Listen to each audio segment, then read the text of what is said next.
Hola, estamos en un nuevo vídeo de VitaCast. Yo soy Fran. Y yo soy Pedro. Y vamos a hacer un tema que he elegido yo y del que más o menos voy a hablar, y es estrés e insomnio.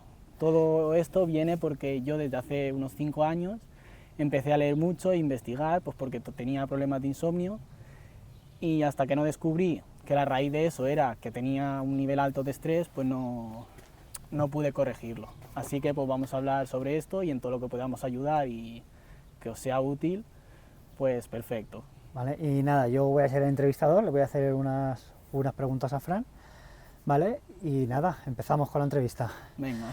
Bueno, Fran, así un poco por soltarnos, ¿vale? Para empezar, ¿cómo definirías estrés desde un punto de vista fisiológico? Lo primero de todo es recalcar que el estrés fisiológico no es nada malo, al revés, es una respuesta adaptativa que tiene nuestro cuerpo para reaccionar frente a un problema. Vale, que no hay que temerle a ese estrés, ¿no? Como se está demonizando un poco hoy en día, ¿no? El estrés. Sí, el estrés en sí es bueno, es más, cuando tenemos niveles de estrés altos, actúan, más vamos a decir, dos sistemas. Lo primero que pasa es que se activa nuestro sistema nervioso autónomo simpático.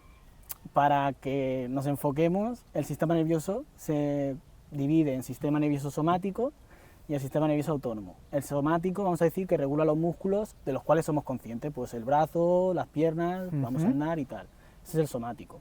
Y luego está el sistema nervioso autónomo, que es el sistema nervioso que controla controla los órganos, todo lo que no somos conscientes.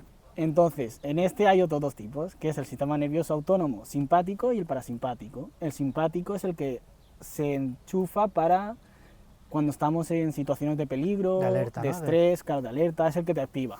Y el otro, vamos a decir que es el de descanso, pues cuando estás tirado en el sofá, descansando. Vale, una vez explicado esto, continuamos. Vale, perfecto. Se activan en el estrés, cuando tenemos estrés, se activan dos sistemas. El sistema nervioso autónomo simpático, que es el que se enciende nada más, es el que va el más rápido, ese es el que nos actúa. El que nos dice, hay que actuar ya, peligro, alerta, por ejemplo, muévete. O sea, tú estás cruzando la calle, viene un coche y ves que te va a atropellar o lo que sea, y pues dice, Fran, muévete. En ese instante se actúa el sistema nervioso simpático y te va a hacer que corras más y te apartes. Luego, cuando queremos cuando esta respuesta requiere de más tiempo, porque esos son minutos, es cuando se activa el sistema hipotálamo hipófisis adrenal, que termina con la liberación de cortisol, que es la hormona del estrés. Esto lo que va a generar es que el sistema nervioso simpático que se ha activado y dura unos minutos, se alarga en el tiempo. En vez de durar un minuto, pues ya es capaz de durar horas, o sea, ya de durar 1 hora, 2 horas, 3 horas, por lo que te haga falta. Vale, un poco así para que la gente entienda, cuando, digamos, no llegamos a liberar cortisol es porque es en un estado de estrés más rápido, más en el momento, exacto. Y cuando ese estrés se va a prolongar es cuando entra en juego el cortisol. Digamos que el sistema nervioso autónomo es el gatillo, el que enciende la chispa, y luego ya el eje hipotálamo hipófisis adrenal, el cortisol, vamos a decir que es como el gas, el que mantiene la mecha. Exacto, que es, digamos, exacto, vale, ahora sí lo hemos entendido.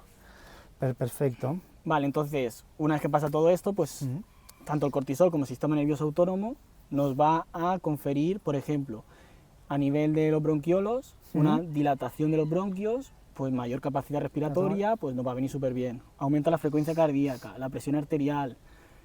A nivel del cerebro, pues se ha visto que mejora la memoria y la plasticidad neuronal. Y luego también el cortisol a nivel del sistema inmune también tiene efecto un poquito antiinflamatorio. Porque lo que queremos en ese momento es responder ante el problema. Ahora mismo no queremos hacer frente a una infección, no, queremos el problema y luego ya nos centramos en la infección. Igual que ocurre cuando se activan estos dos sistemas, por ejemplo la digestión, vamos a decir que disminuye, no queremos hacer la digestión, queremos obtener toda la energía posible para hacer el problema. Digamos como que el cuerpo se optimiza justo para lo que va a hacer y deja funciones secundarias, como has dicho, pues la digestión y demás, como en segundo plano. Exacto. Y ves como que se optimiza más el cuerpo, perfecto. Entonces, el problema viene cuando es estrés crónico. Ese estrés se mantiene en el tiempo, ya no son horas, son días, semanas, meses. Ahí lo que genera es una desregularización del cortisol. El cortisol siempre está alto, siempre estás en hiperalerta, por lo tanto te cuesta dormir y todo esto. Es el problema en sí, el estrés crónico. Que al final es lo que mucha gente habla, ¿no? Exacto, que es esa inflamación de bajo grado crónica. Que al final... Sí, también afecta a eso, que luego a lo mejor si surge hablamos. Que eso ya para más adelante, que es también un tema muy interesante, la verdad. Vale, y aprovechando la pregunta anterior, ¿vale? Vamos a explicar realmente qué es y cómo afecta esto a la producción de cortisol y estrés. Esto es un poco complejo, pero voy a intentar explicarlo de forma sencilla para que todo el mundo lo pueda entender, Vale. metiéndonos también en materia, en plan, siendo específicos y con rigurosidad. Vamos a ver, cuando tenemos estrés, lo primero que se activa es unas neuronas que tenemos en el hipotálamo. El hipotálamo es una zona del cerebro que tiene la capacidad de transmitir de percibir una señal sináptica y transformarla en hormona. Esta hormona, en este caso, cuando estamos estresados, estas hormonas generan, o sea, estas neuronas generan la hormona de CRH, que es la hormona... Segundo, para aclarar un poco, cuando has dicho, perdón que te corte, No, sí. Que la gente entienda que esa conexión nerviosa, ¿no? de los neurotransmisores, como una orden. Exacto. Que le damos al cuerpo. Se transmite la información, las neuronas transmiten la información mediante corrientes eléctricas, y esas corrientes eléctricas se dan por liberación y captación de neurotransmisores. Correcto. ¿Qué pasa? Que justo en el hipotálamo están las células que en vez de recibir el neurotransmisor, en plan, lo reciben y al activarse, en vez de generar otro neurotransmisor, generan hormona. Esto es súper o sea, es súper chulo, ¿no? Porque pasamos de información neuronal a información, o sea, ya hormonal. A hormonas, que ya... Sí, que hay un proceso ahí de cambio, ¿no? Entonces es eso.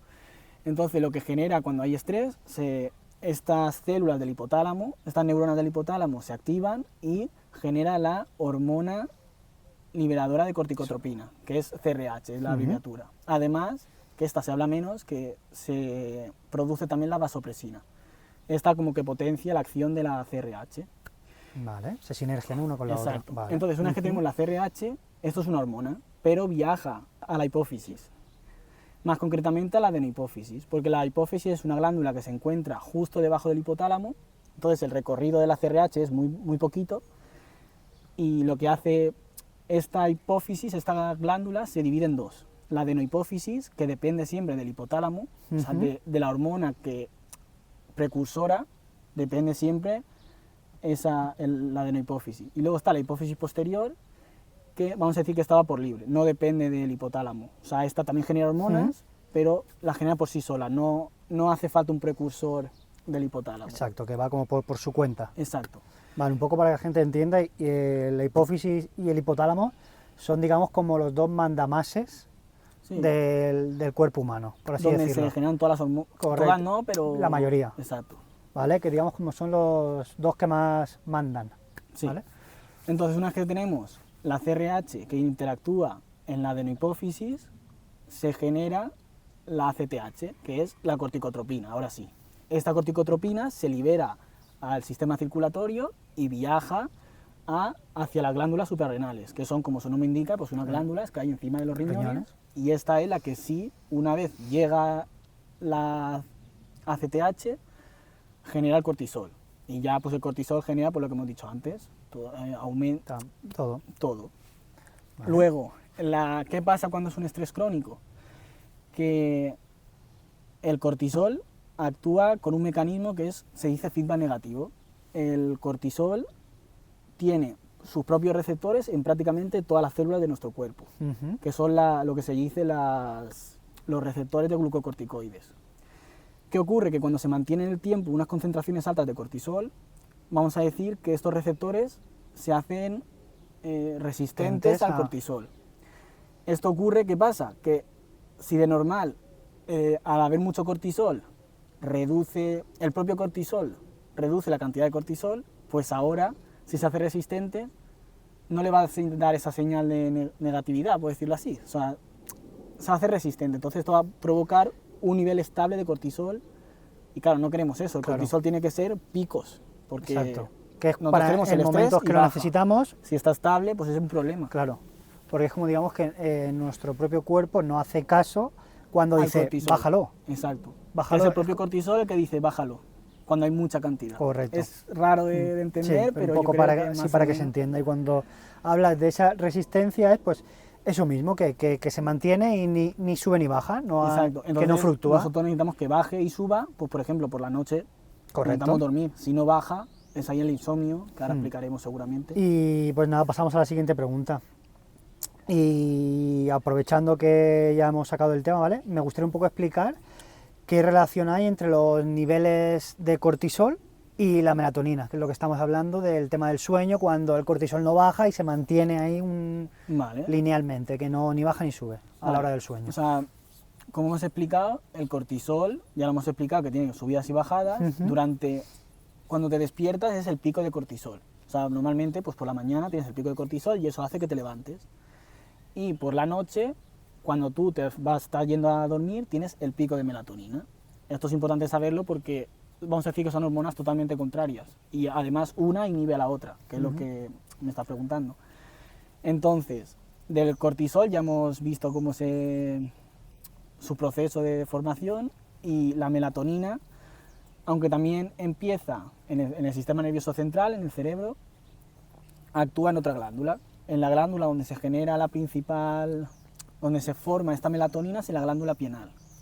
En la glándula pineal hay varias enzimas que van a provocar, una enzima es una proteína que nos ayuda a generar una reacción.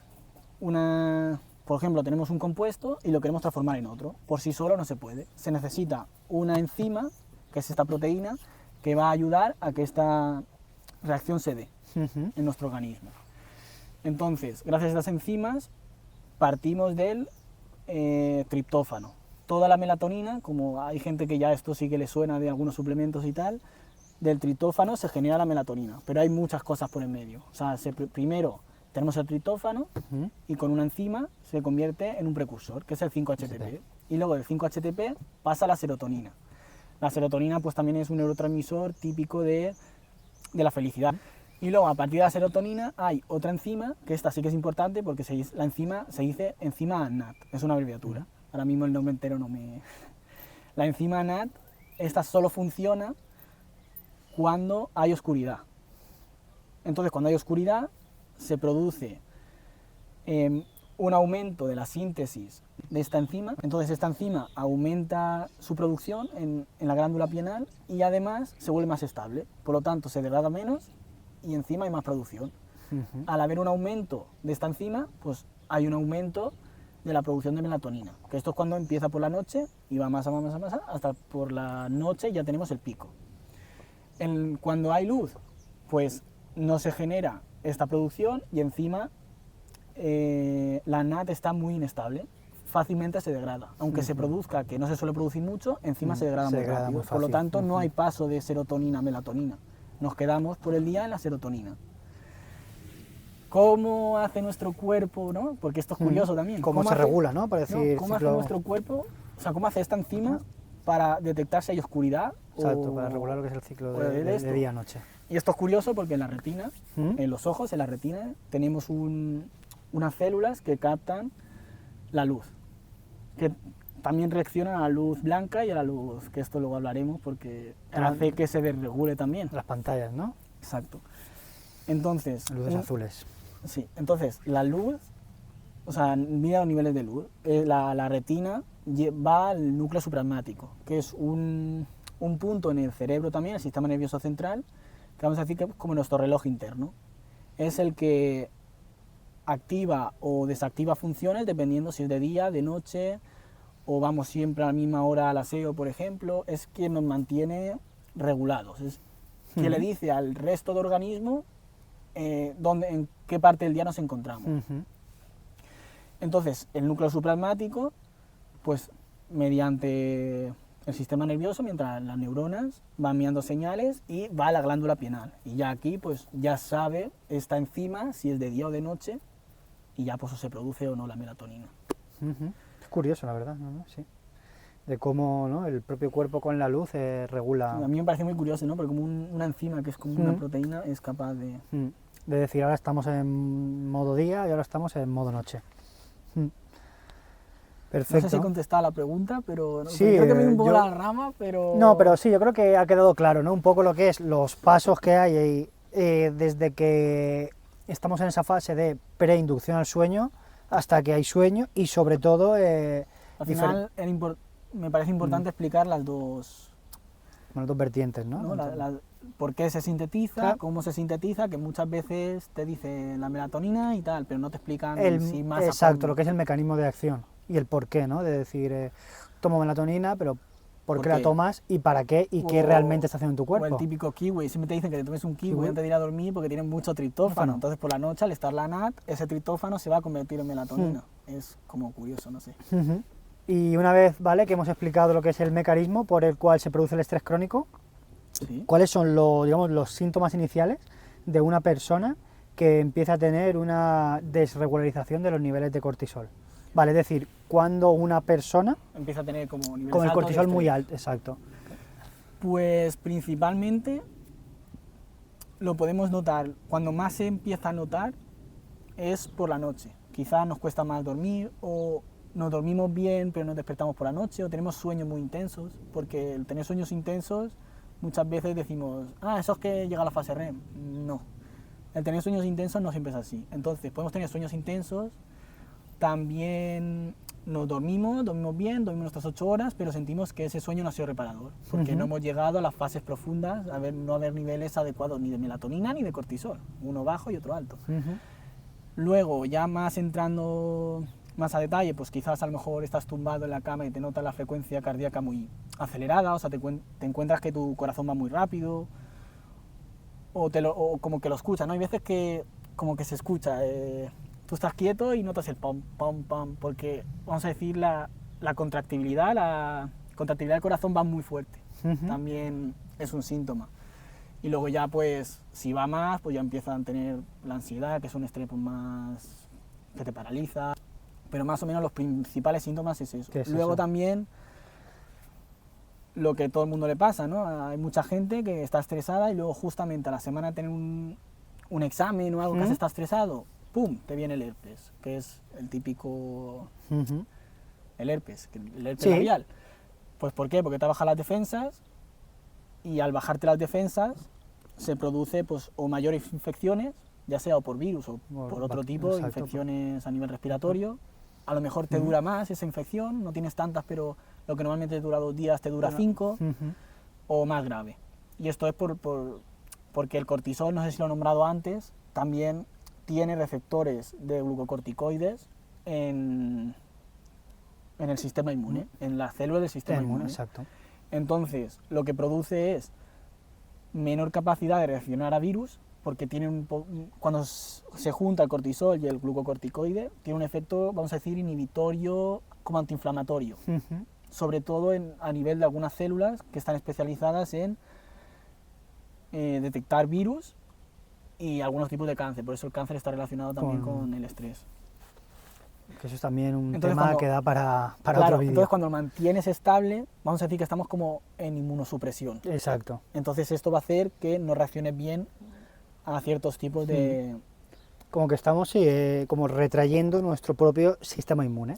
Entonces, por una parte eso, y por otra, al estar tan inmunodeprimidos, pues por ejemplo el estrés...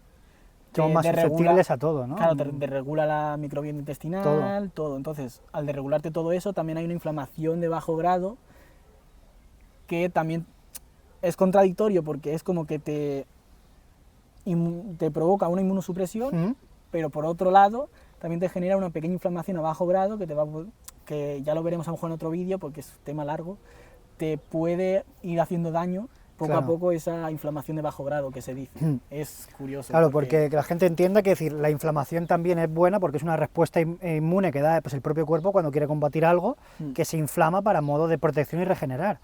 Pero claro, cuando esa inflamación se produce en el tiempo es lo malo. Exacto.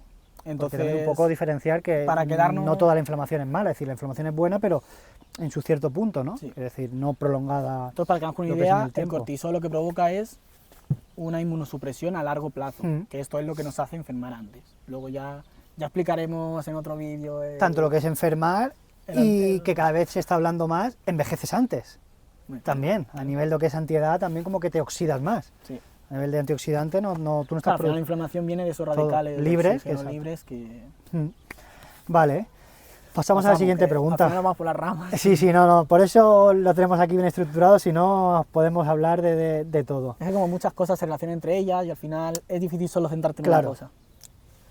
Vale, pues nada, Fran, pasamos con la siguiente pregunta, ¿vale? Volvemos al tema del insomnio, ¿vale? ¿Qué tipos de insomnio están más claramente relacionados con el estrés?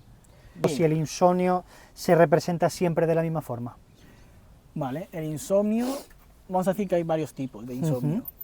Está el insomnio de conciliación, que es el que todo el mundo tenemos en mente cuando decimos insomnio, que es que tú te acuestas en la cama Y y, no te cuesta mucho dormir, puede estar una hora. Estás cansado porque estás cansado, tienes ganas de dormir, pero no eres capaz de dormirte. Como que tienes el cuerpo Exacto. a 0 y la mente a 100. Exacto, luego también eso. Otro síntoma es eso, que te va el pensamiento a 100, no puedes desconectar. Eso es el insomnio de conciliación. Luego está el insomnio de mantenimiento, que es, a lo mejor te puedes dormir perfectamente, o sea, vas a la cama, te duermes bien, no tardas mucho tiempo, pero tienes muchos despertares nocturnos. Esto también es un problema porque, aunque te vuelves a dormir enseguida normalmente, No tienes un sueño continuo, reparador, claro, claro, no tienes exacto. un sueño reparador. No te da tiempo a reparar porque entonces pues luego te levantas fatigado, pues igual que el de conciliación, Eso. tanto uno como otro, los Y luego efectos está negativos.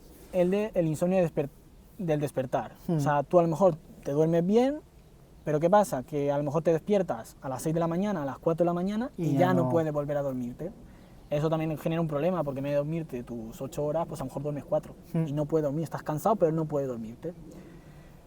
¿Qué pasa? Que esto es muy simplista. O sea, luego normalmente tú no puedes decir, yo tengo este tipo de insomnio. Claro. No, suele mezclarse todo. Todos. Hay gente que tiene un poquito de esto, un poquito de aquello. Se manifiesta de diferentes formas. O sea, están estos tres tipos. Sí, es pero un poco que es verdad por que dividirlos, un poco por tener más o menos unos síntomas más sintetizarlo. relacionados con 1, 2 y 3, pero claro, que al final todos están relacionados entre sí y varían mucho en función de cada persona. Exacto, justo. Que esto es lo que estamos hablando. Viene principalmente por el cortisol, que no podemos llegar a bajarlo. Exacto. O sea, no Vale. puedes bajar el cortisol y es lo que tú has dicho antes. La mente quiere descansar, pero está activa y no puede, y tu cuerpo pues ya está como diciendo, Claro, me voy a dormir. necesito descansar y recuperarme de todo el día. Pasamos a la siguiente pregunta. ¿Cómo la mayoría, ¿vale?, de las personas sabe tanto, ¿no?, del estrés como el insomnio, que están estrechamente unidos? Pero en realidad lo que es el dormir mal nos estresa más. Porque muchas veces intentamos dormir y como que nos frustramos por querer dormir y no poder, y al final es un poco el pez que se muerde la cola. Pero ya, Porque nos estresamos más de ver que no podemos dormir. Al final es un poco ahí, sí, pero ya no solo es eso, porque vamos a decir... un poco, ¿no?, muchas- por ver dónde empieza el problema. Exacto, muchas veces decimos, ¿cuál es el problema? ¿Qué es lo que me genera el estrés? ¿El no dormir o el no dormir me genera el estrés?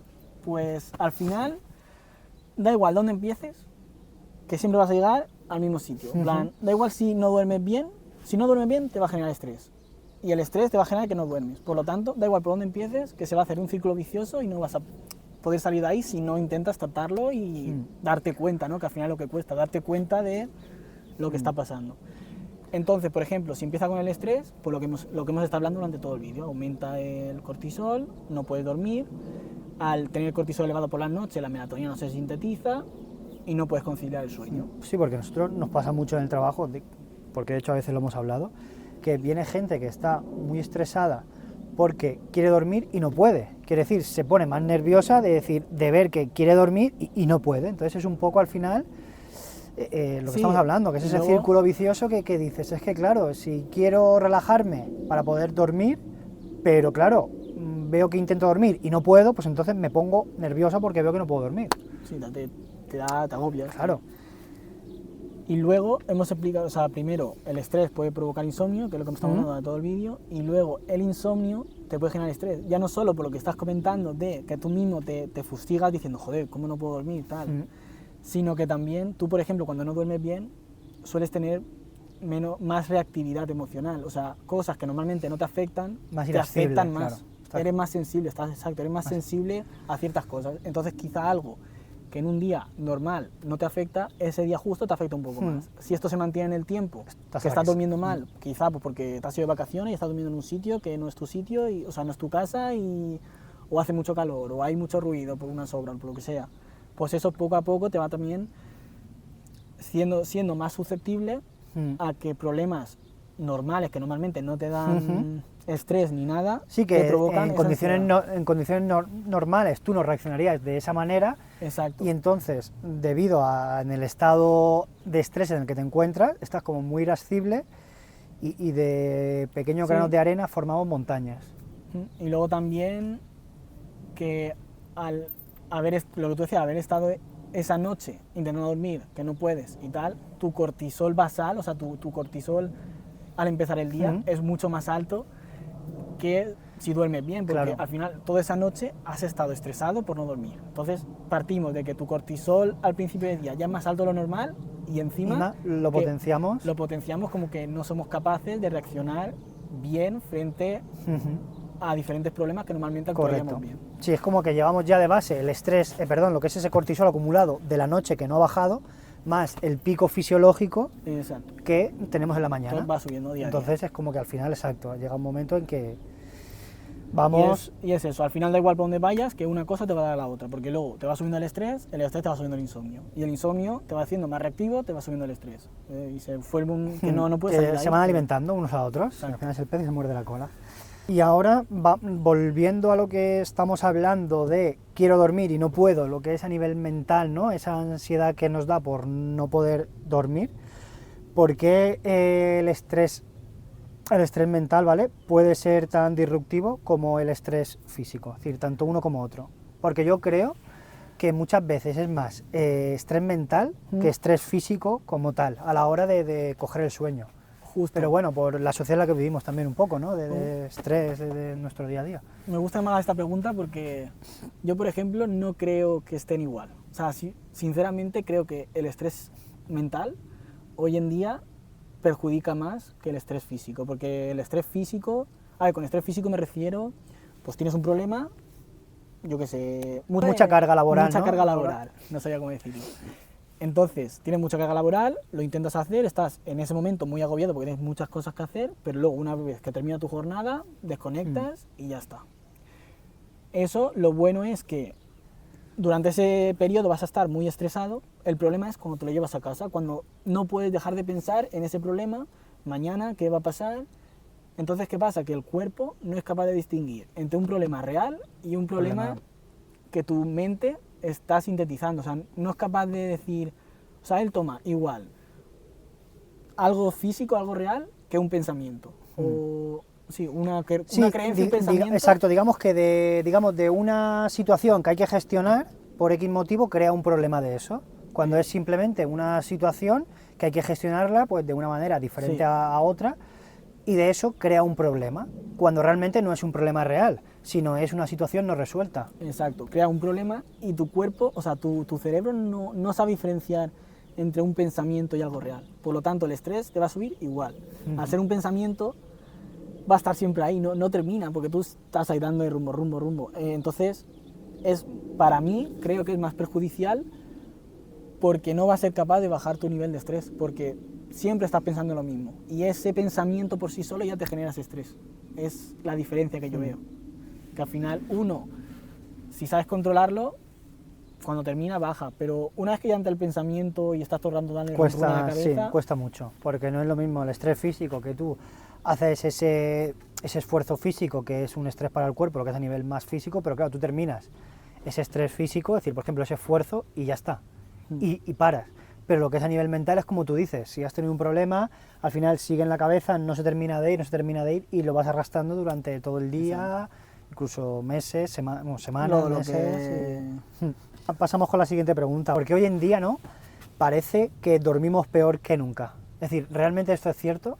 A ver, los datos epidemiológicos que hay hoy en día dicen que sí, que hoy, por ejemplo, hay muchos casos de insomnio de conciliación, muchos casos de despertares nocturnos, de gente que descansa, o sea, de gente que duerme sus 8 horas pero no tiene sueños reparadores, incluso ha aumentado mucho la receta de hipnóticos y ansiolíticos. Bueno, eso es otro tema, porque España que lo estamos a la cabeza, ¿no?, de la Unión Europea, creo que estamos ahí liderando no sé si el primero... En el top 3 estamos. Por eso. Top 3 estamos, 1 o 2, por ahí estaremos. 3 te diría que no, creo que estaremos entre el primero y el segundo, estamos ahí en el top 3. Pero en general, vamos podio. En todo el mundo está en este problema, ¿no? Que, por lo que está diciendo, conciliación y tal. ¿Qué pasa? ¿Que esto es que ahora, hoy en día, tenemos menos capacidad para ir a dormir? No, simplemente es que nuestro entorno es más disruptivo para la conciliación del sueño. Y tiene un poco por así decirlo, que cuesta creer esto hoy en día, porque claro, con las comodidades y la evolución como sociedad, ¿no?, que hemos tenido hoy en día, es decir, tú te vas a tu casa a dormir, tienes la seguridad de tu casa, sí, la comodidad, que no pasas ni frío ni calor, el cobijo de estar en tu cama, es decir, antiguamente, nuestros antepasados, que era el peligro del frío-calor y de la amenaza de que puedan ser cazados por algún depredador. Justo. Y dormían. Es decir, ¿cómo te explicas que hoy en día, ¿no?, que con el avance que tenemos como sociedad, que tenemos mucha más comodidad y la seguridad, que nos cueste más dormir, ¿eh? Como es curioso, ¿eh? Pues mira, yo justamente eso no lo había pensado. Pero, por ejemplo, yo sí que conozco que las pantallas, por ejemplo, o sea, hoy en día estamos siempre... Nada, ¿tú también quieres salir en el vídeo? Lo que iba diciendo. Hoy en día, por ejemplo, estamos todo el rato recibiendo información, no podemos descansar cognitivamente, no descansamos ya no solo por las pantallas, que eso es otro tema, que eso ya es la luz, sino, por ejemplo, el TikTok, todo el rato el estar... Ese scroll infinito, ¿no? La estimulación mental, no descansamos, o sea, estamos siempre en estimulación, dopamina rápida, notificaciones del móvil, estamos siempre... Tu cuerpo, cuando quiere descansar, realmente no está descansando mentalmente. Por esa sobreestimulación. Exacto. Que hay, ¿no? Sobre estímulos externos que tenemos. Estimulación cognitiva. Claro, que es continua, es decir, incluso, ¿vale? Hay gente que está comiendo y está, por un lado, con el móvil viendo TikTok y por el otro lado, en la tele, viendo las noticias o viendo YouTube o viendo... Es decir, entonces estás como al mismo tiempo haciendo muchas cosas al mismo tiempo o estás... Sí, y que tú estás descansando del trabajo y realmente estás a 3 cosas, estimulación continua con el TikTok o con el vídeo que estás viendo, eso no te permite desconectar, eso tu sistema nervioso simpático aún está ahí activado, aunque tú no lo creas. Tú crees que estás descansando, pero realmente tu mente no. Luego también, aparte de esto, también es las pantallas en sí. Nosotros, el ritmo circadiano de nuestro cuerpo nos dice que por la noche tenemos que dormir, por la mañana estar de día. Pero ¿qué pasa? Que hoy la gente no ve el sol, o sea, no hay... El cuerpo no sabe si está en modo día o en modo noche. Porque mucha gente se levanta con el despertador, se va a trabajar, está en una oficina 8 horas, no ve cambios de luz porque es siempre la misma luz blanca y esto mantiene tu sistema nervioso autónomo activado. ¿Por qué? Por lo que decíamos antes, la NAT, la enzima esta que hemos comentado, nota que es de día y luego te vas a dormir, llegas a casa, cenas, te vas a dormir... Las luces encendidas, pantallas, todo. ¿No? ¿Y qué haces para dormir? Móvil. Yo, por ejemplo, en plan, no lo puedo evitar, sin darme cuenta lo hago. Y al final eso, la estimulación va a provocar que produzcan menos melatonina por la NAT, porque la NAT no se va a producir hasta que no haya oscuridad. O sea, hasta que no vaya habiendo niveles de oscuridad cada vez mayores. Yo sí que es verdad que me estoy un poco desintoxicando de las pantallas. Pero... Estoy buscando mi rutina, ¿no?, para tener un reciclaje del sueño. Me intento lo que es, sobre todo, a partir de las 10:30, 11, las luces de casa apagadas, es decir, solo me dejo una y es una luz, digamos, no roja, pero es más amarilla, es más tenue. Y ya en la pantalla intento mirar lo justo, hasta que a las 11:30 o así que me voy a dormir, a 0 pantallas. Yo, por ejemplo... Al principio, llevo ya un tiempo, al principio cuesta, las cosas como son, no es que venga yo aquí ahora, no. Yo llevo así... Empecé, sí que es verdad, a final de verano, entonces, y ahora a día de hoy te puedo decir que por la noche las pantallas casi. De hecho, los que más me conocen, incluso a veces que hemos hablado, sabes que a partir de tal hora yo ya no contesto, porque ya me dejo el móvil y no... Yo sí que es verdad que lo he intentado, pero no soy capaz. Entonces lo que hago es, cuando voy a dormir, pues a lo mejor me voy 1 hora y media antes a la cama, simplemente pues estar en la cama. Hay veces que sí que es verdad que no estoy tan cansado mentalmente y soy capaz de leerme un libro, y eso pues me ayuda y tal. pero muchas veces pues me pongo en el móvil. Como no puedo evitar, pues me pongo aunque sea el brillo al mínimo y que algo hará. O sea, Pero bueno, no estoy sí. diciendo que sea la mejor rutina. Sí, no, pero bueno, simplemente, como yo claro, sé que la luz me va a afectar, pues intenta de la manera intento- posible reducir. me pongo la luz de la mesita, Mm. ya está todo oscuro, solo me enchufo la luz de la mesita y la luz al mínimo, o sea, la luz del móvil al mínimo. Intento pues estar lo menos posible. Sí, que lo que está claro es que el entorno, ¿no?, afecta Exacto, o va al en final contra de nuestra fisiología del sueño, todo Al el final entorno. es encontrar tu Sí, forma. exacto, tu método de Lo ideal es una cosa, pero si no puedes, por lo menos evitarlo lo máximo. claro, intentar, sí que es verdad. Todo esfuerzo. Claro, es decir, empezar Poco a poco. poco a poco, porque si tú de la noche a la mañana dices cero todo, no vas a crear esa adherencia al hábito. Pues, ¿para qué te sirve hacer una semana? Porque es que lo vas a dejar. Claro. Es que de golpe lo vas a dejar. Entonces yo recomendamos aquí empezar poco a poco, es decir, con micro hábitos todos los días. Al final, cuando llegues un par de meses, echas la vista atrás y dices, ostras, Me ha todo lo que he servido. logrado, porque ahora sí.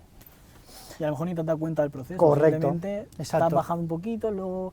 ¿Qué es lo que me pasa a mí? Yo no podía, porque es que lo intenté, estuve 2 o 3 días, pero dije, es que no. no. Por eso, ¿no?, la importancia de los micro hábitos y vas poco a poco, poco a poco.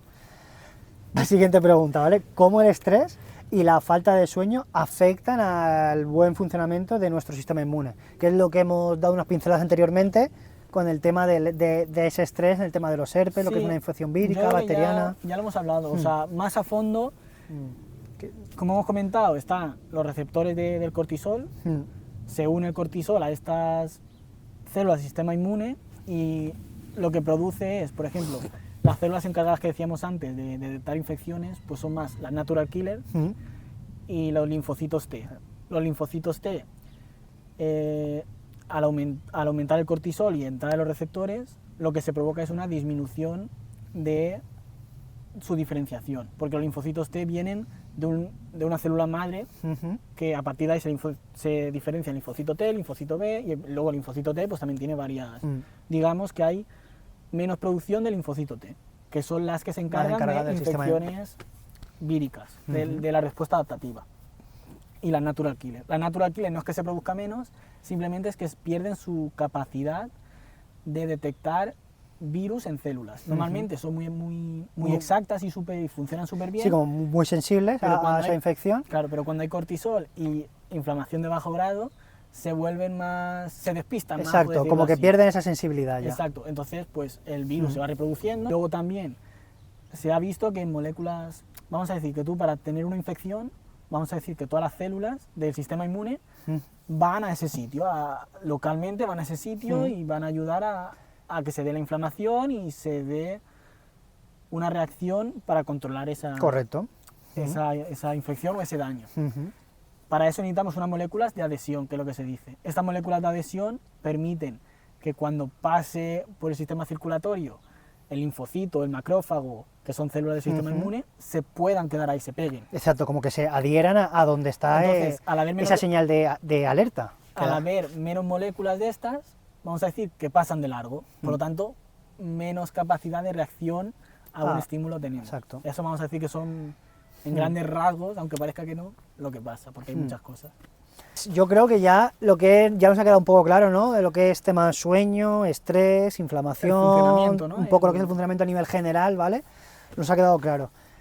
Y ahora vamos a hablar de los adaptógenos, ¿vale?, que van muy relacionados con el tema de la calidad del sueño, nos pueden ayudar al tema del estrés, ¿vale? Entonces vamos a hablar un poco de los adaptógenos para quien no haya oído nunca hablar de este término, ¿qué son, no? Son algunas plantas, e incluso hay algún hongo también, que lo que van a hacer es bajar nuestro nivel de estrés. Nos va a ayudar a bajar nuestro nivel de estrés pues, por varios mecanismos. Para poder llamar a una sustancia como adaptógeno, son 3 principios que tiene que seguir, que es que regule nuestros niveles de cortisol, que sea eficaz, o sea, que sea seguro, pero que no nos lleve a una dirección en concreta, que no, a nivel fisiológico, no nos estimule demasiado, no nos relaje demasiado, sino que provoca un efecto lleva- más fisiológico, Exacto, ¿no? te va a del llevar- propio cuerpo, te va a llevar- que digamos que no suba ni por encima de tu nivel fisiológico ni te lo baje, sino que si tu nivel fisiológico es X, que te lo regule hasta ese Claro, nivel fisiológico. exacto, que- Cuando hablamos de niveles fisiológicos, para que la gente entienda, es como, digamos, los niveles óptimos Bueno, claro. del propio cuerpo. Sí, ¿no? Un nivel lo que fisiológico, tiene un claro. cuerpo sano. Los Exacto, niveles por de un así cuerpo decir. sano. Mm. Hemos dicho, el nivel de cortisol Sí. baja. Que haga su efecto fisiológico en el cuerpo, Exacto. Y, sin llegar a alterar otras funciones. exacto. Y te hace, a ti de normal, ciertas cosas te provocan estrés elevado, Sí. incluso te lleva al estrés crónico. Mm. Vamos a decir que con este adaptógeno, Mm. cuando ya lo llevas utilizando Durante un varias tiempo. semanas, Mm. te va a ayudar a que sea menos reactivo. Lo que Es decir, a decíamos regular antes, esa respuesta exacto, que a tú que das seas- frente a ese problema. Exacto. ¿Vale? Entonces son como los tres principios Ujú. para dar a conocer un adaptógeno. Mm. Como que te vuelves más flexible, ¿no? A la hora de la reacción que tienes, que la sabes como, digamos, gestionar mejor. Exacto. Ahora ya hemos dicho Bueno, el un mecanismo poco en sí. exacto, qué son los adaptógenos, vamos un poco a hablar ahora, ¿no? de cómo actúan. Vale, cada uno vamos a decir que actúa más en concreto en una cosa o en un sistema, que no todos actúan exactamente igual. Sí, que uno Pero va vamos más a a- un receptor y otro va más a... Sí, pero más o menos lo que hacen es interactúan en el neurotransmisor, que es el llamado GABA, que es el Ujú. neurotransmisor que tenemos a nivel cerebral, que nos va a permitir la relajación. Entonces, este nos ayuda, por ejemplo, a conciliar el sueño, nos relaja, que es al final importante. Entonces va a modular, va a hacer que va a hacer que este neurotransmisor Ujú. sea más potente, por decirlo así, al unirse al receptor. Entonces esto pues, nos ayuda a relajarnos. Que aquí, por ejemplo, entra más, que ahora lo veremos supongo, la ashwagandha, Ujú. interactúa más en este tipo de receptor que a lo mejor otros adaptógenos. Otros adaptógenos. Ujú. Luego, Vale. también se ha visto que a nivel del sistema nervioso central hay adaptógenos como la rodiola, Ujú. que actúa a nivel de modula los niveles de serotonina, dopamina y noradrenalina. Ujú. Como hemos dicho antes, la serotonina es la hormona de la felicidad. Se ha visto, por ejemplo, en depresión, en estrés, pues hay cambios de esta serotonina. Pues la rodiola en este caso, que también otros adaptógenos, pero más específico, La por ejemplo, rodiola, la rodiola, Ujú. ayuda a que esos niveles sean los óptimos, lo que hablábamos, ni arriba ni abajo, los óptimos. Ujú. Y luego también actúan, como no, en el eje hipotálamo, hipófisis, adrenal, es decir, la producción de cortisol. No es que inhiban la producción de cortisol, sino que el feedback negativo de lo que decíamos antes, Ujú. del estrés crónico que no funciona bien porque se hace resistente, ayuda, o sea, es decir, los adaptógenos ayudan a que este cortisol poco a poco vaya cobrando la importancia que tenía antes. Exacto, y tenga una respuesta óptima, es decir, que tenga que producir cortisol cuando tiene que producir y que tenga que bajar cortisol cuando tiene que bajar el cortisol. Exacto, gracias a ese feedback negativo. Para que la gente lo entienda, es como la orden que se da cuando hay que Cortar. cortar o subir. Y que esa respuesta de hay que cortar la da el propio cortisol cuando está alto. Correcto. Y cuando hay estrés crónico, Ese vamos a feedback decir que negativo se pierde esa respuesta, o sea, se pierde no esa se produce, capacidad, exacto, ese y por feedback tanto negativo. siempre tenemos eso. Pues los adaptógenos lo que hacen es que poco a poco van haciendo que ese proceso se invierta y vuelva a la normalidad. Hay algunos estudios, pero no se puede, es curiosidad. más o Exacto. menos. Que, por ejemplo, también ayuda en el Alzheimer, se provocan lo que son unos depósitos, que son los betas amiloides, pues se ha visto en algunos, pero no es tanto, que la enzima que produce esto ayuda a desactivarla, por lo tanto podría mejorar y todo esto. Sí, que a lo Que mejor de es- cara es al futuro, sí, interesante, claro, a lo mejor de cara al futuro sí que... pero que aún no en se estudios puede más decir exacto. nada. Me parece interesante porque lo Sí. vi hace poco también. ¿Y también tienen importancia frente al famoso estrés oxidativo, dirías? O... Bueno, ¿no? claro, Bien, son, ¿no? Pues- obviamente, todos los adaptógenos Ujú. son antioxidantes, que es lo que decíamos antes, va a reducir nuestra inflamación de bajo grado, Para la gente mire un poco... y al reducir nuestra inflamación de bajo grado, pues también solucionan muchas más cosas. Sobre todo estrés oxidativo. A nivel celular, el estrés oxidativo se refiere a moléculas que van a hacer un daño a nuestra célula, por lo tanto, un antioxidante coge esas moléculas y vamos a decir que las atrapa para que no nos hagan daño. Pues esto nos va a mejorar mucho, sobre todo a nivel físico, es donde más lo vamos a notar. Pues una vez que ya hemos hablado de todos los mecanismos de los adaptógenos en el cuerpo, ¿Sí? hablemos ahora de los sedantes y de los estimulantes? Es decir, ¿un adaptógeno tiene una acción sedante? Pues justamente no, o sea, no tiene nada que ver. Vamos a decir que un estimulante o un sedante son parches, o sea, lo que te van a hacer que en ese momento te tomas tu ansiolítico y, pues, por ejemplo, las benzodiazepinas son, vamos a decir, las benzodiazepinas potencian muchísimo la acción del GABA, que es el neurotransmisor este que decíamos que te relaja mucho y te ayuda mucho a dormir. Pues este GABA se potencia mucho y ese medicamento, que es el ansiolítico, la benzodiazepina, te provoca eso. Una vez que se pasa su efecto, ya está. Sin embargo, un adaptógeno, vamos a decir que es como el maestro que te enseña a hacer las cosas bien. O sea, por ejemplo, tu compañero te dice la respuesta, pues eso sería el sedante.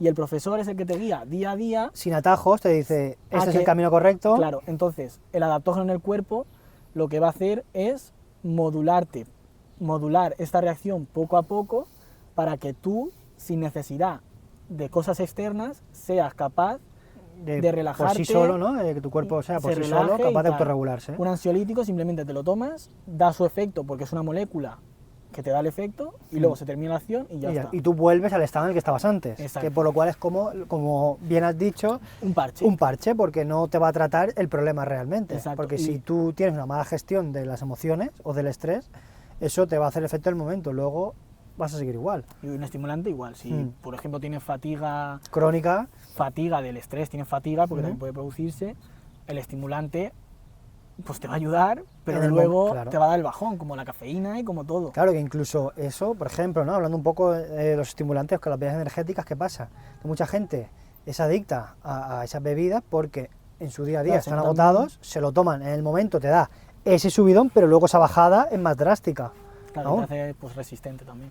Por eso. Y luego también es importante recalcar, un adaptógeno no es una sustancia milagrosa, simplemente te va a ayudar, es como un suplemento más. Tú, si no sabes controlar tus emociones, o sea, hay que primero ser consciente de dónde proviene el problema, el estrés el alto nivel de estrés, de dónde surge, y tú mismo ser consciente, intentar, pues lo que decíamos antes, crear microhábitos o crear tu rutina para evitar ese estrés. Y luego ya ahí sí, si lo juntamos todos con el adaptógeno y con todo, obviamente va a ser mucho mejor, pero no te pienses, o sea, tampoco queremos vender aquí que con que la panacea. Exacto, tú tienes que, pues como todo, o sea, perder peso, sí, un suplemento de cualquier cosa te puede ayudar a perder peso, sí, pero si no tienes una ingesta menor exacto, de calorías, que es la base de una buena alimentación y ejercicio físico. Hay suplementos que te ayudan con la ansiedad antes de comer, con todo, te van ayudando.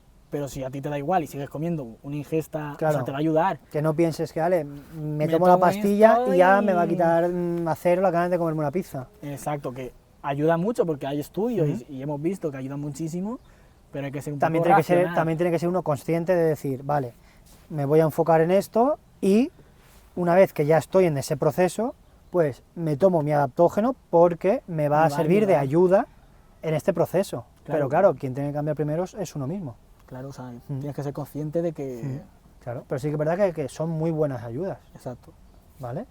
Y ahora, hablando de estas ayudas, pues podemos nombrar, vamos a empezar, ¿vale? Por la ashwagandha, ¿vale? O más conocida como la Goitea somnífera, ¿no? Que es su nombre más científico, el nombre de la planta. Exacto, ya hemos dicho antes, la ashwagandha es un adaptógeno, quizás es de los más estudiados hoy en día. Sí.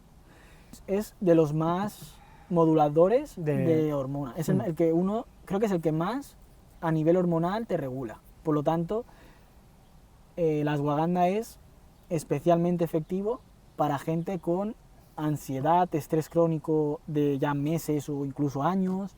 O sea, un estrés ya más marcado que te afecta un poco a todo. Es como el más... No es el más potente, pero es el que va a actuar el estrés de forma más general. Sí, a lo mejor más, por así decirlo, el de más amplio espectro. Sí, te ayuda a cualquier tipo de estrés porque es el que más hormonalmente te regula. Sí, que sobre todo también es de los más estudiados, como hemos dicho. Claro. Que es el que más evidencia científica tiene. Por ejemplo, lo que me estás comentando, ¿cómo sabemos si un adaptógeno, si la ashwagandha es de buena calidad y no me están vendiendo la moto? Exacto, porque como hoy en día hay tantos suplementos que te venden ashwagandha, pero claro, no todas las ashwagandhas son iguales. Exacto, entonces toda la evidencia científica que hay está hecha con ashwagandha con 5% de guitanólidos. Los guitanólidos son los principios activos que exacto, generan, como la pureza, ¿no? Bueno, son las sí, moléculas ¿no? que generan el efecto que queremos adaptógeno. conseguir. Exacto. Entonces, tienes que, por ejemplo, si quieres asegurarte que es de buena calidad, pues es simplemente ver que tiene tantos miligramos de ashwagandha un extracto del 5%. Esto es que con este extracto del 5% es con el que se han hecho, vamos a decir, todos los estudios de ashwagandha. Que es la parte más concentrada. Que la gente entiende cuando ponen un suplemento, extracto, lo que es, que te pone extracto de al tanto por ciento, lo que lean, que pone extracto, significa que es la parte como más pura, o lo que se llama lo que es el extracto seco. Pero bueno, con que ponga lo de guitano al 5% es suficiente. Entonces, a raíz de ahí, ¿cómo se toma? Pues yo lo voy a decir teniendo en cuenta que es un extracto al 5%, obviamente. Pues se toma, por ejemplo, si tienes niveles altos de ansiedad por la mañana, pues te tomas una por la mañana.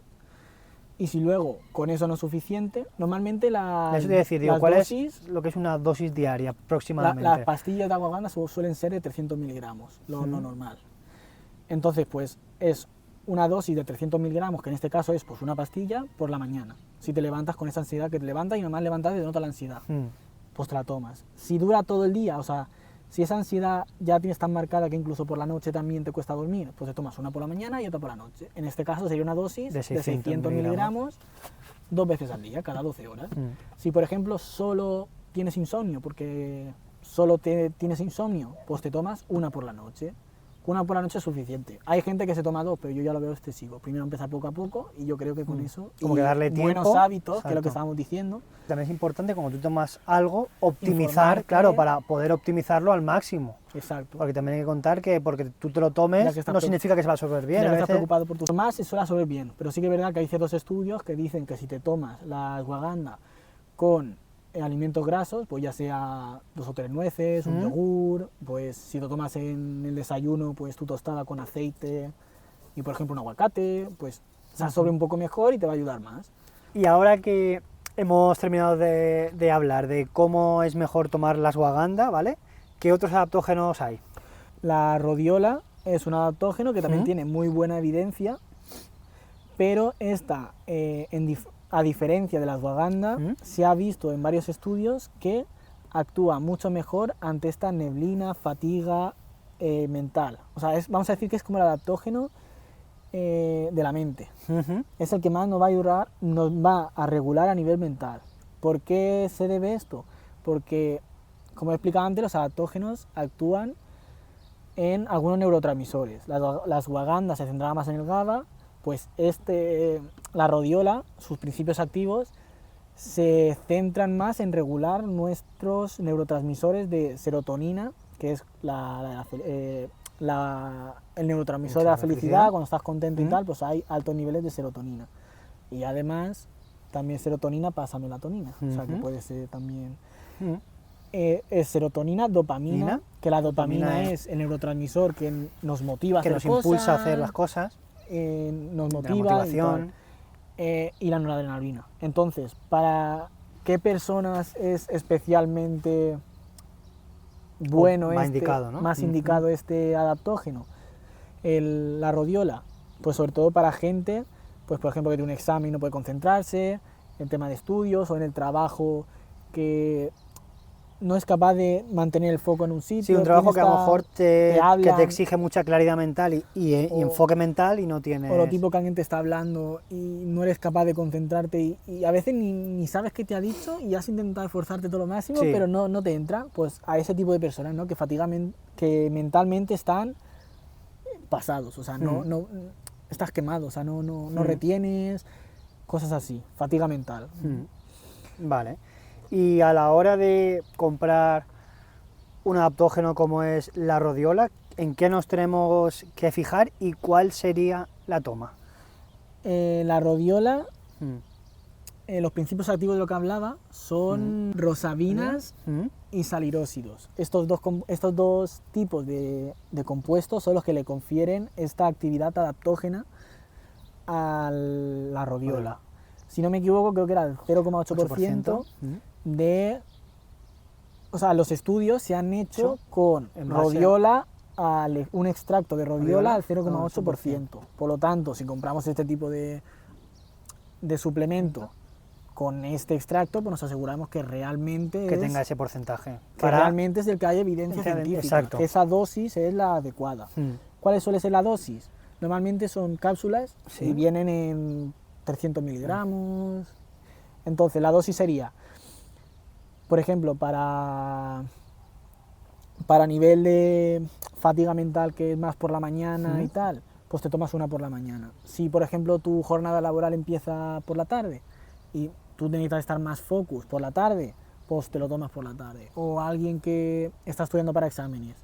Si a lo mejor normalmente su pico de atención está por la mañana, pero debido al estrés y tal no lo consigue, pues para volver ese pico te lo tomas por la mañana, pues es un poco... Lo vas así como modulando en función de tu propia necesidad. Sí, a tu nivel de vida o... A tu necesidad. Exacto, entonces son 300 miligramos, incluso se ha visto que con 600 si fuera mucho, pero siempre recomendamos empezar buenos hábitos poco a poco y el suplemento, pues lo que dice la caja, ¿no? Que será pues 300 miligramos una vez al día. Si ya con consejo de un especialista o cualquier cosa, mejor. Claro, es decir, no tomarlo, exacto, es decir, uno siempre de manera autónoma tomar la menor dosis efectiva y a no ser que quiera tomar una dosis ortomoleculares un poco más elevadas, consultar con un profesional de la salud. Porque a lo mejor en esto se puede, pero en la mayoría de casos... Con la dosis que manda el laboratorio es más que suficiente. Exacto, o sea, en plan, que no te puedes pasar. Exacto. Vale, perfecto. Y ahora, hablando de otros adaptógenos, ¿vale? Vamos a hablar también del eleuterococo. Vale, sí. ¿Cómo lo enfocarías, el eleuterococo? Pues mira, me parece curioso porque justo hemos hablado de 3 adaptógenos que se centran en cosas diferentes, ¿no? Me parece curioso. Primero la ashwagandha, estrés general, ansiedad, la rodiola, que es lo que hemos dicho, a nivel mental, fatiga mental, y justo el eleuterococo también es una planta que lo que le confiere su efecto, ¿no? Su efecto adaptógeno es el principio activo que se llama eleuteróxidos. Que es también, si no me equivoco, un 0,8%, ¿no? Sí, también. Un 0,8%, con lo que se ha hecho la evidencia científica. Por lo tanto, ¿qué vamos a buscar? Pues el 0,8%. Aquí no lo suelen recalcar tanto como en la ashwagandha, ni en la rodiola, ni en la ashwagandha, o sea, ni en la rodiola, ni en el eleuterococo se suele especificar tanto en las cajas, porque hay menos controversia, ¿no? No hay tanto manipulación y cosas así. Por lo tanto, si no lo ves, ese 0,8% es porque normalmente tampoco suele ser tan específico en esos dos adaptógenos. En la ashwagandha sí que hay que fijarse más, ¿no? Que tenga ese 5%, que hemos hablado de white incluso algunos de ashwagandha que tienen el 10%, que pues la dosis que hemos dicho sería la mitad. Exacto. Bueno, volviendo, que nos hemos ido, sí. El eleuterococo me parece muy interesante porque justo actúa a nivel físico. El otro, la rodiola, era más a nivel mental y el eleuterococo es a nivel físico, o sea, fatiga física, o sea, te levantas cansado, fatiga muscular, incluso no te recuperas bien a nivel de, pues eres deportista y buscas recuperación muscular, pues también te puede ayudar, es más enfocado hacia eso. Todos. O también a lo mejor a gente, ¿no? Que tiene a lo mejor en su trabajo una carga laboral más elevada, por ejemplo, como puede ser trabajo más de carga física, pues también le podría ir bien, ¿no? Al final lo que te notan no es tanto esa fatiga mental de tal, sino simplemente que vas a tu casa destrozado físicamente, y lo único que quieres es tomarte la cama y no menearte. Pero, a ver, al final todos los adaptógenos actúan un poco en todo, pero lo que decíamos, estamos diciendo lo que es más específico. Claro, que unos van más enfocados a... Y bueno, no lo he comentado, pero ¿por qué es más específico el eleuterococo a nivel físico? Es porque, como hablábamos antes, los adaptógenos actúan en cuanto al estrés oxidativo. Son antioxidantes, pues se ha visto que en este caso el principio activo del eleuterococo es capaz de, ese efecto antioxidante pues es un poquito, vamos a decir, más potente y es más capaz de retener a nivel muscular en las células, en el interior de las células, esos radicales de oxígeno libre o estas moléculas que nos causan daño, son capaces de arrestarlas y eliminarlas. Por lo tanto, menos daño y mayor recuperación y todo. A la hora... Por eso es más específico a nivel muscular en este caso. O sea, perfecto. Es curioso porque... Sí, no, un poco por diferenciar, ¿no? Los tres. que Y, cada uno tiene como su cavidad en función de sí, que... bueno, si quieres ahora hago un pequeño esquema para... Sí, un poco que sepan así de manera rápida, es decir, Ahí va. ashwagandha, pterococo y radiola, Vale. Hay varios adaptógenos. Tenemos ashwagandha, que Anda, es el primero que hemos hablado. que es el que ashwagandha más estudio científico tiene, Sí, y esta actúa más cuando tienes estrés real, estrés nivel fuerte, general. que llevas meses con estrés, con insomnio también, estrés, insomnio. Ansiedad es ya más, un estrés más... que se ha cronificado en el tiempo, ¿no? Sí, y alto, o sea, un estrés alto, un nivel alto. Luego está la rodiola, que es el segundo que hemos hablado, que este es lo que hemos dicho, es a nivel cerebral, a nivel mental es el que más te va a regular, ese cansancio, fatiga mental, para ese tipo de personas que se notan esos síntomas. Y luego el eleuterococo es más para personas que se notan fatigadas pero muscularmente, están cansados en cuanto a muscular y se notan que no recuperan, no hay recuperación muscular suficiente. Vale. Pues sería más Sí, un eso. poco por diferenciar Sí, un me poco parece los tres. interesante. Vale, y ahora, un poco para que la gente sepa las fases, ¿no? O en cuánto tiempo se van a ir empezando a notar esos efectos de los adaptógenos cuando empiezan a tomarlos. Vale, esto, claro, es importante decirlo porque hemos dicho que no actúan inmediatamente, pero claro, ¿cuánto tiempo voy a tardan estar realmente aquí gastándome el dinero y a lo hasta mejor notar el efecto? Pues es simple.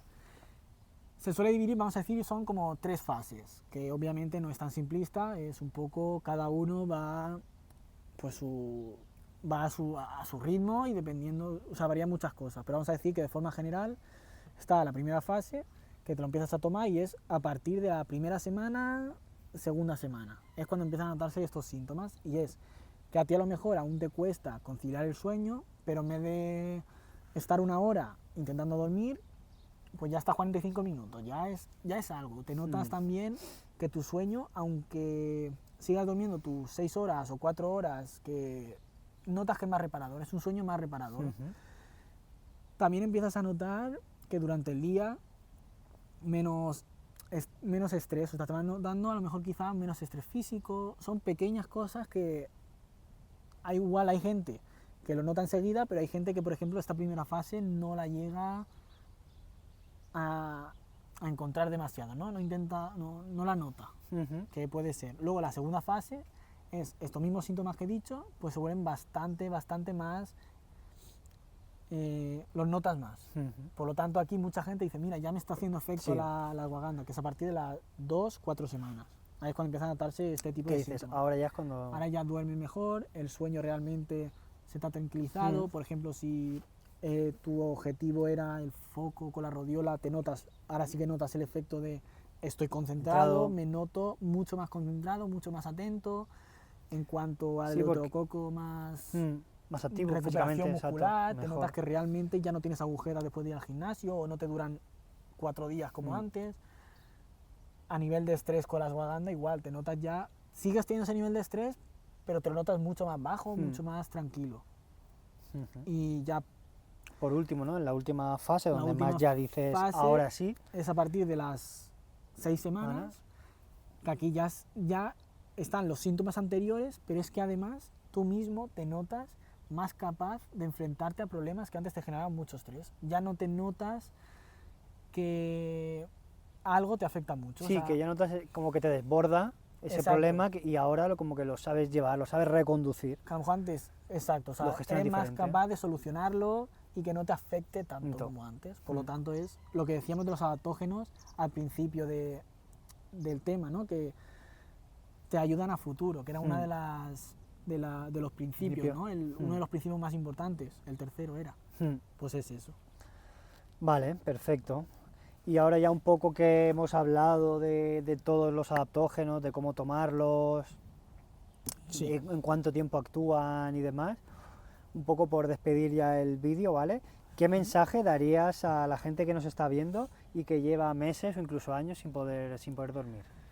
Vale, esto es importante recalcarlo y lo primero es que el sueño es plástico, o sea, aunque lleves meses, años, siempre se va a volver a poder retomar ese sueño. O sea, no por estar 2 meses dices ya no hay forma. Sí, que la gente entienda, exacto, que se puede recuperar. Tomando hipnóticos, no. O sea, tú si eres constante, haces las cosas bien, siempre se puede volver a... Cuanto más tiempo lleves sin poder dormir y el insomnio sea más grave, Obviamente. pues obviamente va a costar más. Pero Pero cabe nada, recalcar claro. que nada, o sea, se puede. Claro, O sea, no hay con, con unos buenos No, hábitos, no, con no hay una que buena rendirse. higiene del sueño, es decir, puedes llegar a lograr a recuperar ese sueño. Claro, no hay que rendirse.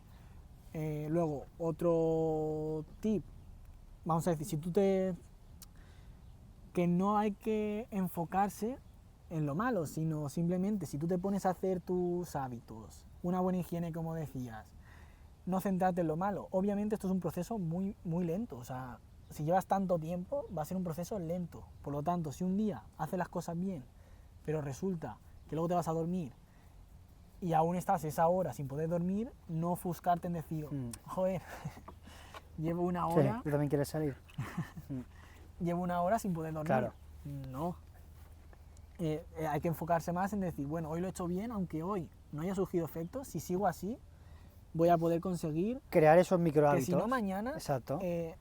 dentro de 3 días, voy a poder, aunque sea decir, mira, hoy me he dormido 15 minutos antes. O sea, enfocarse siempre en lo bueno. Claro, ver el lado bueno, es decir, hoy he tardado un poco menos, pues ya es un logro que ayer no pude Claro, conseguir. porque lo que normalmente nos pasa es, joder, llevo una hora intentando dormir, y no otra puedo. vez igual. Y eso te va generando el estrés este que decíamos antes de autoalimentación Sí. negativa, ¿no? Te estás tú mismo retroalimentando de decir, no puedo dormir, pero claro, siempre, como estamos diciendo, es decir, quedarse con lo bueno, es decir, hay que ir poco a poco, micro hábitos y decir, vale, hoy he tardado 10 minutos menos, quedarte con eso y decir que al final Roma no se hizo en un día. Exacto. Hay que ir poco a poco y al final cuando creas unos micro hábitos, una buena higiene del sueño, prolongada en el tiempo, te crea esa adherencia que al final te va a volver para que tú puedas autorregularte a la hora del Y sueño. luego eso, estamos todo el rato hablando de estos microhábitos, en plan, para ayudar a la gente, ¿no? ¿Cuáles son estos microhábitos? Pues, por ejemplo,